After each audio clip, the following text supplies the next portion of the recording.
په غونډه کې د مدني ټولنو په استازیتوب د افغانستان د روڼتیا څارې ادارې لخوا د ټاکنو د خپلواک کمیسیون د اړتیاو د تثبیت د څرنګوالي او دې پروسه کې د روڼتیا په تړاو خپل نظرونه هم شریک کړل. د ملي تدارکاتو کمیسیون د افغانستان د روڼتیا څارې ادارې له نظرونو اوریدلو وروسته ټینګار وکړ چې د ټاکنو پروسې د روڼتیا او سلامتیا څخه څارنه د ټولو وګړو په ځانګړي ډول د مدني ټولنو مدني دنده ده، ترڅو د دې تړون د سم او سالم پلي کولو او په پړاوونو کې د روڼتیا په موخه هر اړخیزه څارنه وکړي. د ارګ د اعلامیې پر اساس د ټاکنو خپلواک کمیسیون لپاره د ولسمشریزو ټاکنو د ترسره کولو په خاطر نږدې 9,000 بایومټریک ماشینونو ته اړتیا درلوده چې شاوخوا 20,000 بایومټریک سیسټمونه پخوا د پارلماني ټاکنو لپاره د کمیسیون ته برابر شوي وو او د دې کمیسیون د وړاندیز وړتیا پر بنسټ له 10,000 څخه زیات نور بایومټریک ماشینونه هم پیرل کیږي. د یادونې وړ ده چې په تیرو پارلماني ټاکنو کې د بایومټریک له ماشینونو ډیر شکایتونه وشول چې کار یې نه کاوه او یا په دې پروسه کې د ځنډ سبب شول،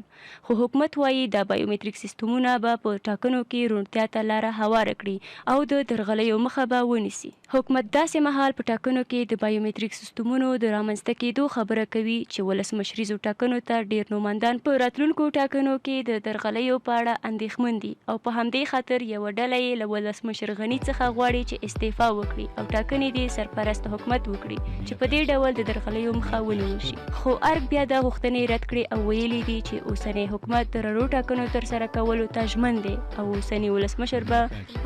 ولسمشر به په راتلونکو ټاکنو کې له حکومتي امکاناتو استفاده نه کوي.